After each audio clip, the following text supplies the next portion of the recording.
શું તમે પણ કારેલાની છાલને ફેંકી દેતા હતા? તો આ વિડીયો જોશો ને પછી તમે ક્યારેય કારેલાની છાલને ફેંકશો નહીં, કારણ કે આપણે કારેલાની છાલમાંથી બનાવી લઈશું એકદમ સોફ્ટ, ટેસ્ટી અને હેલ્ધી મુઠિયા.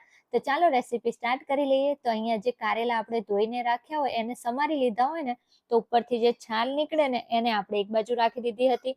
હવે એ કારેલાની છાલ છે એને આપણે ચોપરની અંદર લઈ લેવાની છે અને એને આપણે ચોપ કરીશું. નોર્મલી તમે એને કટ પણ કરી શકો છો, એટલે કે ચાકુથી સમારી પણ શકો છો, પણ ચોપરમાં શું થશે કે એકદમ ઈઝી, ફટાફટ અને બધા ટુકડા છે ને એ એક સરખા ચોપ થઈ જશે. તો 7 થી 8 વાર દોરી ખેંચશો ને ત્યાં જ આપણી કારેલાની છાલ છે એ સરસ રીતે ચોપ થઈ જશે. એટલે દાણા છે ને, એટલે કે જે ટુકડા છે ને એ બધા એક સરખા છે. તો જો તમે જોઈ શકો છો કેટલા ઈઝીલી કારેલાની છાલ છે ચોપ થઈ ગઈ. હવે તમે કહેશો કે કારેલાની છાલ છે તો એના મુઠિયા કડવા નહીં થાય, પણ રિયલીમાં આ રેસીપી ટ્રાય કરો, તમને કડવાશ ખૂબ ઓછી થઈ જશે. હવે અહીંયા એક બાઉલની અંદર આપણે લઈ લીધી છે કારેલાની છાલ, બીજા બેઝિક મસાલા જેમાં મરચું પાવડર, ધાણા જીરું, હળદર, સ્વાદ પ્રમાણે મીઠું, આદુ મરચાં લસણની પેસ્ટ એડ કરી છે, ત્યારબાદ એડ કરી લીધી છે બધી ધાણા ભાજી. અને હવે લોટ એડ કરીએ. લોટમાં મેં અહીંયા 1 વાટકી રોટલીનો લોટ, અડધી વાટકી ભાખરીનો લોટ અને અડધી વાટકી બાજરીનો લોટ લઈ લીધો છે, જેથી સોફ્ટનેસ એકદમ સરસ આવે. અને અહીંયા આપણે એડ કરી દીધું છે 2 મોટી ચમચી દહીં, જે ખાટું દહીં હતું. અને કડવાશ છે એને બેલેન્સ કરવા માટે અહીંયા મેં 2 થી 3 ચમચી જેટલી ખાંડ એડ કરી છે. તો અહીંયા મેં સોડા એડ કર્યો નથી. ઘણા કહેશે કે સોડા તો એડ કર્યો નથી, પરંતુ સોડા વગર પણ સોફ્ટ જ મુઠિયા બનશે. અને એ કઈ રીતે એ હું તમને આગળ જણાવું છું. તો અહીંયા આપણા મસાલા છે એ લોટ સાથે સારી રીતે મિક્સ થઈ ગયા છે. તો હવે એની અંદર આપણે થોડું થોડું કરી પાણી એડ કરતા જવાનું છે અને લોટ બાંધવાનો છે. ધ્યાન રાખવું, ઓછું પાણી ન પડે અને ન વધારે પડે, કારણ કે આપણે જે સોડા નથી એડ કરવાના ને એની ખૂબી આ લોટ બાંધવામાં જ છે. તો અહીંયા જો આપણે લોટ બાંધી લીધો છે, તો એકદમ સોફ્ટ લોટ આવે ને એવો રાખવાનો છે, જેથી આપણા જે મુઠિયા છે ને એકદમ સોફ્ટ બને.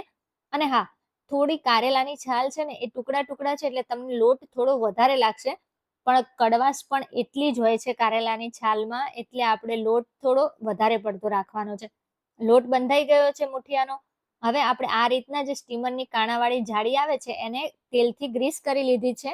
એને એક બાજુ રાખી હથેળીમાં થોડું તેલ લગાવી આપણે થોડો લુઓ લઈ લેવાનો છે. જેવડી સાઈઝના તમારે મુઠિયા બનાવવા હોય એટલો લુઓ લઈ આપણે એનો મુઠિયા વાળવા માટેનો જે શેપ આપીએ છીએ, સિલિન્ડર શેપ, એ રીતના આપી દઈશું. મેં અહીંયા નાની સાઈઝ રાખી છે મુઠિયાની. તમારી પાસે જો ઢોકળિયું મોટું હોય ને તો તમે મોટી સાઈઝ અને થોડા પાતળા પણ રાખી શકો છો. મેં અહીંયા થોડા જાડા મુઠિયા રાખ્યા છે, એટલે કે આ શેપ છે થોડો જાડો રાખ્યો છે. તો અહીંયા આપણે બધા મુઠિયા છે એને આ રીતે વાળી અને રેડી કરી લેવાના છે. તો તમે જોઈ શકો છો કારેલાની છાલના મુઠિયા છે એ વડાઈ અને રેડી થઈ ગયા છે. તો હવે આપણે એને બાફી લઈશું. તો અહીંયા મેં ઢોકળિયાની અંદર પાણી એડ કરી પહેલેથી જ ગરમ થવા માટે મૂકી દીધું હતું. થાળી મૂકી દઈશું આપણે ઢોકળિયાની અંદર અને ઢાંકણું ઢાંકી એને અડધો કલાક માટે મીડિયમ ફ્લેમ ઉપર થવા દઈશું. અડધો કલાક બાદ આપણે ચેક કરી લઈએ તો ચાકુ એકદમ ક્લીન છે, એટલે આપણા મુઠિયા છે એ સરસ રીતે બફવાઈ ગયા છે. તો હવે આપણે મુઠિયાની પ્લેટ છે એને ઢોકળિયામાંથી કાઢી લઈશું અને એને એક બાજુ રાખી દઈશું ઠંડી થવા માટે, જેથી મુઠિયા છે એ સરસ રીતે ઠંડા થઈ જાય. એકદમ ઠંડા કરી લેવાના છે, ગરમા ગરમમાં કટ કરવાના નથી. તો મુઠિયા છે એ લગભગ 10 થી 15 જ મિનિટમાં ઠંડા થઈ ગયા છે. તમે જોઈ શકો છો કેટલા સરસ મુઠિયા આપણા બફાઈ ગયા છે ને. હવે આ બધા મુઠિયા છે એને આપણે કટ કરી લેવાના છે. અને જો કટ કર્યા પછી પણ હું તમને બતાવું છું કે કેટલા સોફ્ટ આપણા મુઠિયા છે. અને હા, તમે એમ કહેશો કે આમાં તો થોડો લોટનો ભાગ વધારે છે, પરંતુ મેં પહેલા કીધું એ પ્રમાણે કારેલાની છાલ છે એકદમ ઝીણી ઝીણી કરી છે અને લોટ વધારે એડ કરીશું ને તો જ આપણી કડવાશ છે કારેલાની છાલની એ બેલેન્સ થશે. તો અહીંયા જો આપણે બધા મુઠિયા છે એ કટ થઈ ગયા છે. હવે આપણે મુઠિયાનો વઘાર કરી દઈએ. તો મેં કઢાઈની અંદર થોડું તેલ એડ કર્યું છે. તેલ ગરમ થાય ત્યારબાદ રાઈ, થોડું જીરું અને અહીંયા મેં લીલા મરચાના ટુકડા કરી લીધા છે અને મીઠો લીમડો લઈ લીધો છે.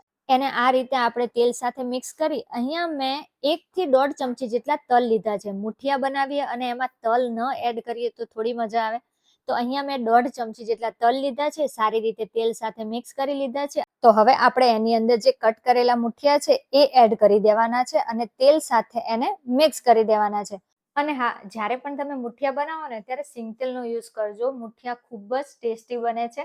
હવે અહીંયા મુઠિયા છે એને મારે ઉપરથી થોડા ક્રિસ્પી બનાવવા છે, એટલે હું શું કરું છું, મિક્સ કરું છું, પછી ઢાંકણ ઢાંકું છું, ફરીથી મિક્સ કરું છું કે કેટલા આપણે ક્રિસ્પી રાખવા છે મુઠિયાને એ પ્રમાણે હું અહીંયા 2 મિનિટ માટે ઢાંકણ ઢાંકી અને એને કુક કરી લઉં છું કે જેથી ઉપરથી ક્રિસ્પી અને અંદરથી સોફ્ટ આપણા મુઠિયા રેડી થઈ જાય. તો જો આ રીતના સહેજ કલર ચેન્જ થઈ ગયો છે ઉપરથી મુઠિયાનો, એટલે આપણા મુઠિયા છે એ રેડી થઈ ગયા છે. હવે એને આપણે સર્વ કરી લઈએ.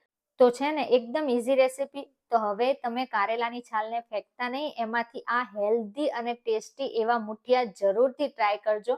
અને પછી મને કમેન્ટમાં જરૂરથી લખજો કે તમને કેવી લાગી આ રેસીપી અને કેવા બન્યા તમારા કારેલાની છાલના મુઠિયા.